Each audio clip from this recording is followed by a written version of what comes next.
Hi, this is Emnel from One Gamer, and we are going to play some Hearts of Iron. This is a pre-release copy, so please keep that in mind. What we are going to do is play as Italy. Italy is the nation you start with when you are doing a tutorial. Tutorial is basically a playthrough with Italy on the lowest difficulty, but with additional pop-ups that guide you through the war with Ethiopia. We're not going to click that because that's, as I just said, is the playthrough on lowest difficulty, and that would be quite boring. So we are going to emulate the tutorial in normal game. It shouldn't be too hard. I will show you everything that is in the tutorial and then some. This is going to be an instructional playthrough. I will walk you through the basics, the mechanics, UI, and whatnot, and then delve into some more advanced stuff. I will basically explain what I'm doing, what is my reasoning behind it, and so on and so forth. We're going on regular difficulty, and since I clocked like 50 hours already, and I haven't had a single crash or any real issue, I think we can safely go with the Iron Man mode. And we are going with historical AI focus, well, since this seems like this is the thing people like the most.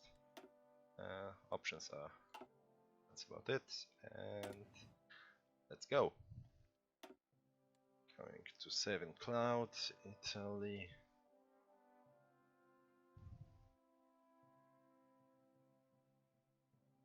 Italy tutorial.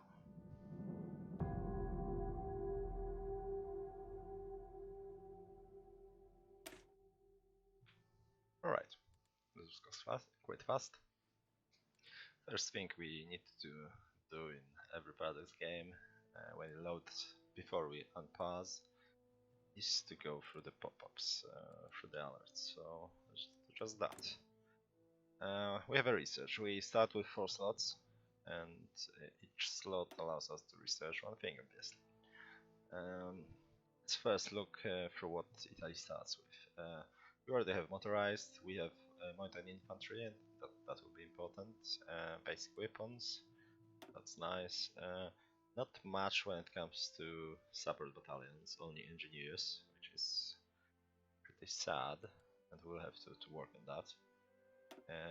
Armor, we actually, well, as you can see, we really aren't up to date, but it's not a bad start. So, and we'll have to look into those light tanks pretty fast, because light tanks and fighter planes are the things we'll hit very fast the most. Artillery, we start with only the basic one. No anti-air, no anti-tank. So land doctrine, our land doctrine is Grand Battle Plan. We are going to stick to it. We could switch if we wanted. I actually like those two more than the Grand Battle Plan. They better suit my playstyle, but this one isn't bad either. So, since this is we are trying to keep it all simple, it will do just fine. Naval, we are actually in a quite good spot with Navy. Not many nations start with almost everything researched from the old stuff, pre-war stuff. And we also start with an up-to-date battleships, and so that's the way we are behind on carriers, but well, we can't have them all. We already have transport ships, so we are capable of performing naval invasions. Our naval doctrine is fleet in being. This one is more focused on capital ships, battleships, battle cruisers, heavy cruisers than others. All of them have stuff for different things. This one has for, like you see, those 4 techs are for submarines, those 4 are for destroyers and screens. But This one is best for battleships, so that ties up nicely with the fact that we are pretty much ahead of many other nations, except I think Japan and UK. Not sure about the UK, but Japan also has up-to-date battleships. We are pretty much the third um, nation tech-wise when it comes to navy. When it comes to planes, it's not bad either. The most important plane that is fighter we don't have, but well, we'll have to look into it as one of our first research. But this is not bad at all. We don't start with, I don't think anyone does. Don't start with any doctrines. So well, we'll think about that later. Engineering and industry are the backbones. We start with exactly nothing here, like most of the nations. So that's not too bad.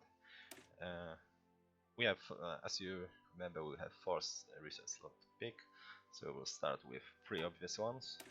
That is mechanical engineering, which will give us faster research time. That's an obvious choice. And 2 here. One is basic machine tools, very important for our factories, military factories basically. And here we have construction. That's for pretty much the output of our civilian factories. And those are 3 that are no-brainers. And now comes a difficult decision. There are basically 3 things that we may want to consider. One is researching a doctrine. That's what Durolia suggests, and it's not a bad choice, because doctrines give massive bonuses, and we want to reach lower levels of those ASAP. It is possible to finish to research all ground doctrines by the mid 1940s. So that's what we should aim for. That's a good thing to do. The other 2 things that we desperately need are fighters and light tanks. Light tanks will be our main weapon in wars to come. Basically, in war against France in Europe and with Great Britain in Africa. So we'll need quite a lot of them, and so we want them fast. And fighters are the most important kind of plane, basically. Air superiority trumps everything else, really. Maybe not trumps the great uses for naval bombers and close air support, but without a decent fighter fleet, you won't accomplish much. So we want to do that fast. Keeping that all in mind, let's wait with this one and think about other things that we have. We'll get back to it later. We'll switch to national focus. So we can see here, if we pick the flag, we'll have select national focus. This is, well, for those who aren't yet familiar with those things, this is basically a secondary research tree, let's call it. Each focus takes 70 days to finish. This is emanation of our political power. We are steering our nation towards something. We are focusing, as it were, on something, and we'll get back to this more later. But for now, we're going for the extra research slot. We have 4, so we'll get the 5th. That's 25% research boost. It's massive, and we want it. That's the only research slot we want. And those 3 things that are behind here are also nice. The other consideration here is army primacy. this is the thing we'll need right after we research this. What you can see here is that it gives on top of some military factories, which is great. It also gives 2 research bonuses for land doctrines. As you remember, land doctrines were very important, and they take quite long to research. This one is almost 1 year, so it's vital to get ahead there. And but remember, this is 100. This is 280 days. Those 4, right? So if we start researching one of the this land doctrine, this thing won't finish. That's another 70 days. So that's and just keep that in mind. For now, we want Ethiopian war logistics. This will lead us to industrial efforts, which will give us 4 civilian factories, which is very important. Then another military factory is also extremely important. You basically, in most cases, what you want is to get those passive bonuses for your research and for industry as fast as you can. Alright, speak of industry, we have 3 civilian factories. Civilian factories are things that are used to build our infrastructure. Our more civilian factories, so they're self-replicating, our military factories, and all other things, radar, anti-air, installations, infrastructure, AFSs, you name it. For now, since well, we aren't in a huge bind, so we want to invest in as many into civilian factories, since, well, as I said, they self-replicate, so the faster we build some, the more we'll be able to build later, and eventually switch to military factories once we get quite a few of those. Now we have 3 military factories. We actually start with a decent spread here, and if we look here, we have 90 military factories, and we are using 9 of them. We are already producing some light tanks, which is quite nice. Those are pretty behind. Let's take a closer look at them.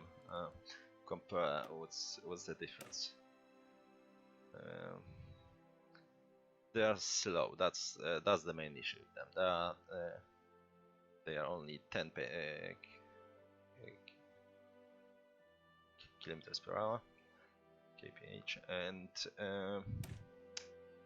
those are 12. 12 is the speed of motorized infantry. So this is the speed we want to aim for.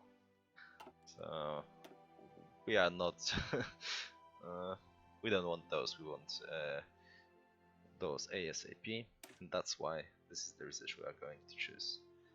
And we're going to wait with land doctrine, since you know, it won't tie up with the national focus anyway if we research it fast. So we can wait. We are basically sacrificing 1 tick of this, and we'll probably use military start researching doctrine right here, but we want our tanks ASAP. As I said, they will be very important. And back to the production. Here you see what we are missing. We are missing quite a lot of infantry equipment, and we will be missing quite a lot of support equipment. Because as support, not that important. Motorized, very important. Let's start with infantry equipment. We don't want to max that, because soon enough we'll get a bit more. I don't think we will be running out of those just yet. We'll want to add let's say 5 military factories to the motorized. As you can see, we don't have. Well, I will talk about it later. And we want support equipment. Support equipment. Thing is, we have resources for it, and well, that's basically the main reason we want to do it now. We will be missing support equipment sooner rather than later, and things like support equipment and motorized are eternal basically. Infantry equipment, as you can see, has the one here. That's the first level of it. Same with light tanks, as you've seen. Same with planes. They all get old and get replaced, but we will always use the same support equipment and the same trucks. So it's if you're not sure in what to invest in those. Thing is that when you switch the production, you lose production efficiency. So if we were now to switch from, let's say, if we were to ignore this light tank and start building, I don't know, something completely different here. Well, for now, as far as ammo goes, we only have this. But if we had, for example, a medium tank and wanted to switch this to medium tank here, would lose. We'll reset our production to 10%. So we'll be spending the same amount of resources, but building 20% of what we were building. And but if we upgrade it to the higher level light tank, we only lose half of our production efficiency, and this is why we are leaving the production of this one, because, well, maybe we will run out of the ones we want, and then we have some spare. Right, those are all of our military factories. The spare ones we'll invest when some show up. We'll invest in support equipment for now. We can switch it at any moment, really. They will, for example, if I do that, first two will fill here, and the other here. You get the drift. Ships, as you can see, they're all quite a few started. Here they are. Yeah, okay, we have finished those. We are not going to build another destroyer for now. We're starting with quite a few. This is half done, so we'll be building that. But as you remember, our battleships are up to date. As you can see, number 2 and number 2. So what we are going to do is invest in the battleships. Rest of our basically what we will be doing is building battleships till we reach the point where we can invest in our research into navy. We have 6 dockyards, and I guess we can finish the destroyer first, and then the light cruiser, and so on. Actually, let's do light cruiser first. Navy doesn't use the whole efficiency thing, so we can switch those around whenever we want. Okay, well, we are indeed in war with Ethiopia. There's no divisions by Ukraine. We'll think about it. We'll discuss those things later, but for now, to make this first episode pretty to the point, we'll start building Alpine divisions. That's what we want. We don't really have equipment for those, as you remember. If we go to here, we'll see. We don't really have much of a stockpile, so they won't produce. But well, that was a pop-up. And okay, missing equipment production. Right, we are not producing artillery. We should change that.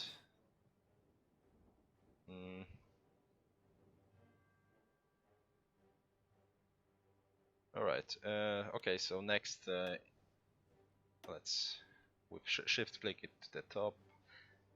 How much we want? Not that much. We are not going to invest to have in artillery just yet, but we make, okay, yeah, those will fill first. It's all good. But as you can see, we are missing oil and rubber. Now to resources. Now, just a basic thing. Resources aren't obviously distributed evenly. We don't have access to pretty much any oil just yet. Romania has 70, for example, and we, on the other hand, have quite a lot of aluminium, which is nice. Not enough steel for our needs. We'll soon run out of it, but yeah, it's not as awful for now. But basically, before I don't want to get into it too much in the first episode, but we will need rubber and we will need oil.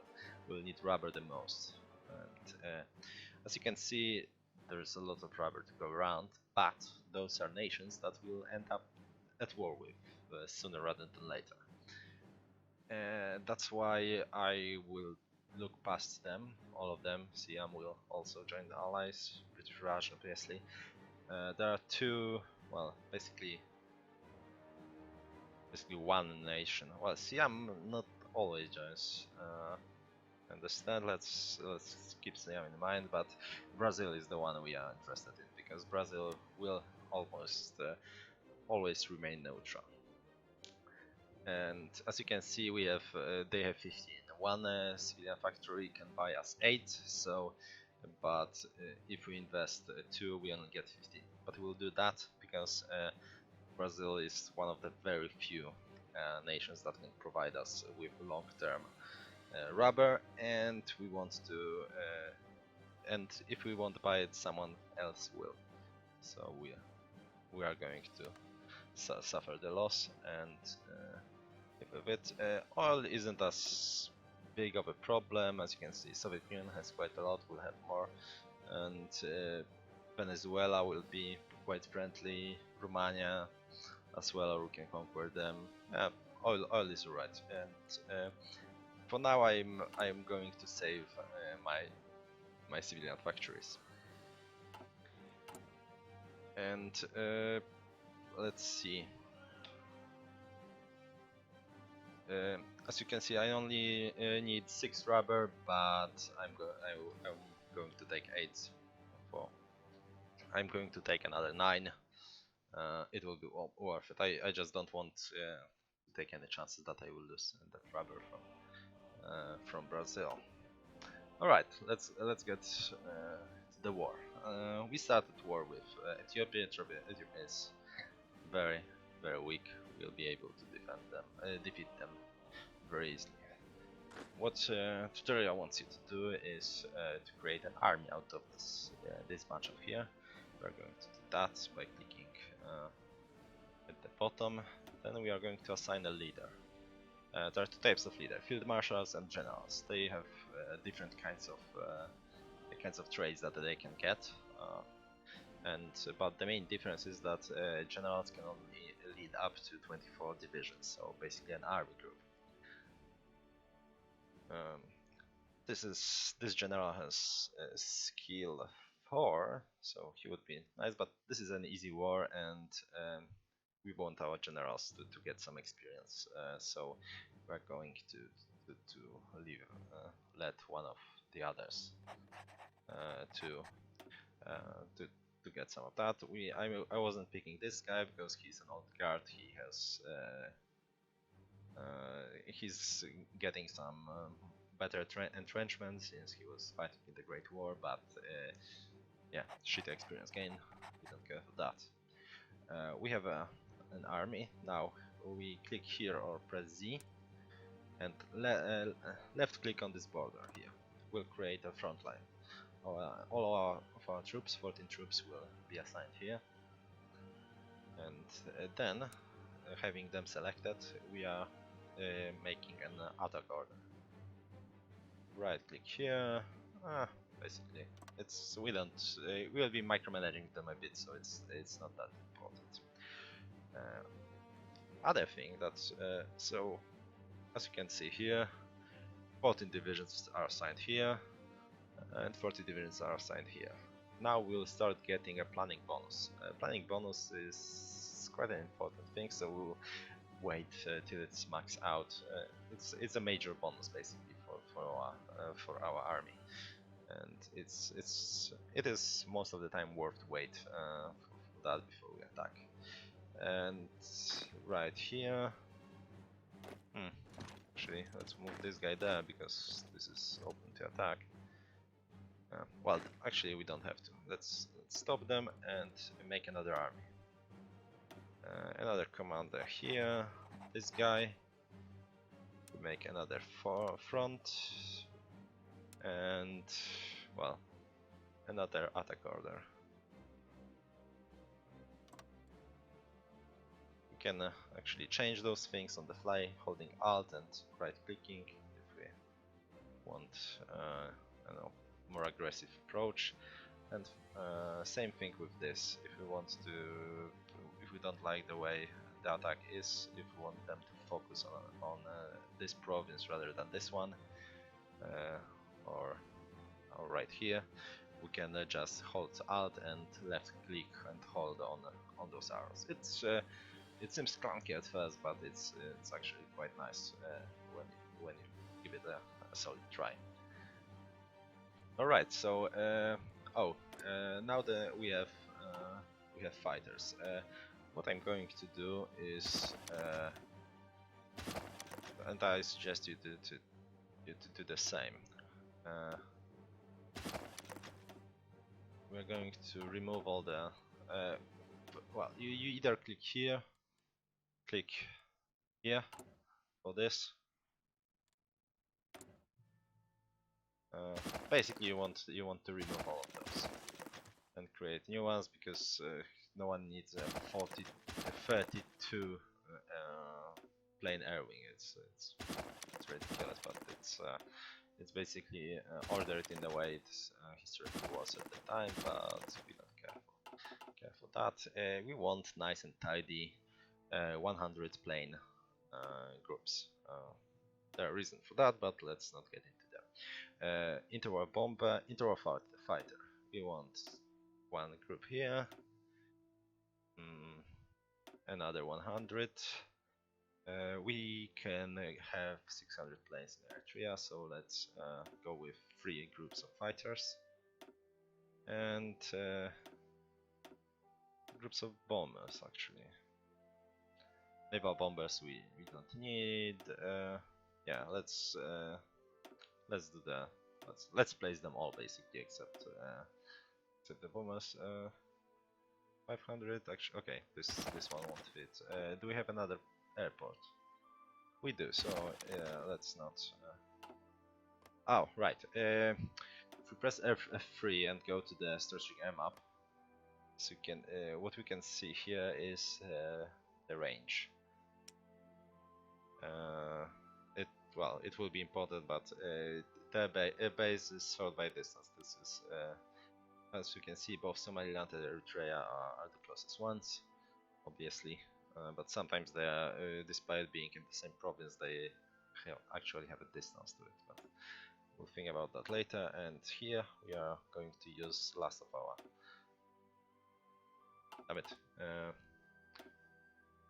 Right. If you create a wing and then change your mind, you will have to unpause for it to take effect. So yeah, but this is basically what we are going with, and this is basically the point when we are ready to unpause. We are not attacking, as you can see. We haven't executed our orders. Our units are going into defensive positions. Right. Oh, last thing that I say before I forget: trade. You see you've seen how we can import things, but when it comes to export, export is automatic. We are mandated to use specific. We are mandated to sell specified amount of goods based on our trade law. Our trade law is limited export, so 25% of all that we produce is pretty much lost to us, but it can be bought. And same way that we are paying one civilian factory for eight resources, AI can buy resources from us, paying us civilian factories, and we'll get them. So hopefully someone will buy our stuff, including our rubber, really. Actually, no, because we aren't producing, so that doesn't count. Different factions start with different nations start with different laws.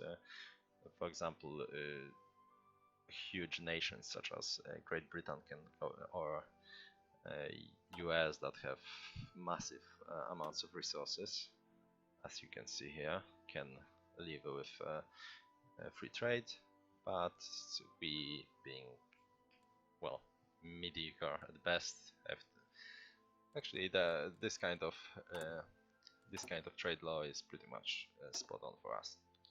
As you can see, they trade away the resources for pretty major research and industry bonuses, so that's good for them. They have quite a significant edge, but we can live with that. Available planes reserves. We don't need naval bombers, but just there, right? But since we don't want this pop-up to annoy us, we'll place a bomber room here. And then I will unpause for a second to assign those last bombers, because they needed a tick to show up again after I. We're going now, as you can see, they are still deploying, so we can't actually use them. That will require another. Oh, and last thing, we'll wait for those to. Let's speed this up. They will deploy on 11:00 in 3 days.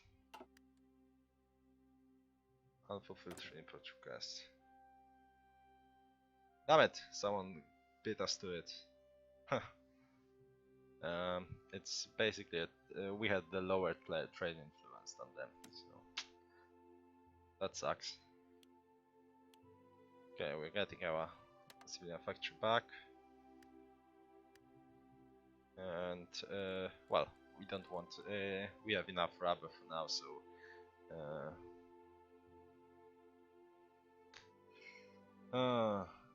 Actually, we'll need that a lot. We'll need that really fast. So let's try to grab some from CM. Actually, they shouldn't be joining allies just well by well not in 39 at least. I think I believe it depends on the actions of Japan, so we'll have to wait and see, but this is our best bet to get some additional rubber after the war starts, so we'll bite the bullet, as I said. And right, okay, let's wait for a few days for our planes to land, to get to our bases, and we'll assign them proper orders. Alright, all of them are here.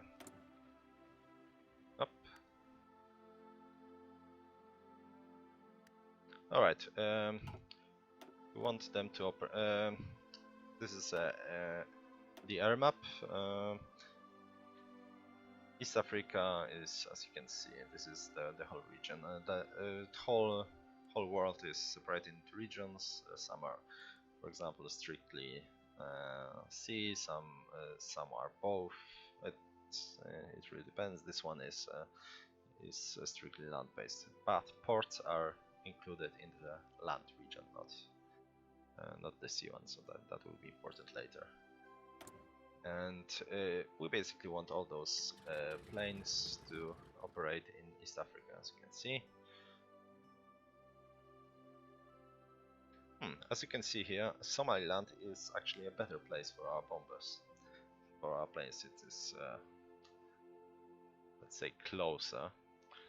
It's I will get into that later. It's a bit complicated system, but as you can see here, only 200 airplanes can fit there, so we'll have to live with that. We rather have those fighters there, so we put 2 wings of fighters there, and take one of those closer support. We'll add it here, but then we'll move it, select it, and make it move back to Eritrea. And last thing we need to do here is assign orders. We want our fighters on air superiority. This makes them attack enemy fighters first and bombers later, but that's not important against Ethiopia since they don't have any fighters anyway, any planes. But when we are using air superiority, we are getting our land forces are getting bonuses because of that. We'll see that when some fighting starts, and we don't want to bomb them strategically because we are going to own that, so that would be silly.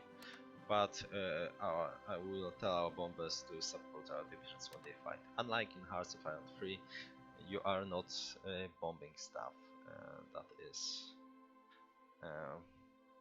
that isn't fighting, so you can just sit back and watch enemy getting bombed back into the Stone Age. So that's the major difference. All right, I think that's enough for the. Pretty much done everything that was in the tutorial. So since you are still here, you pretty much just watched my first YouTube video. If you didn't find it atrocious, then I suggest you giving a like or even subscribing, because well, the ones that will follow can possibly be any worse. So thanks for that, and see you later.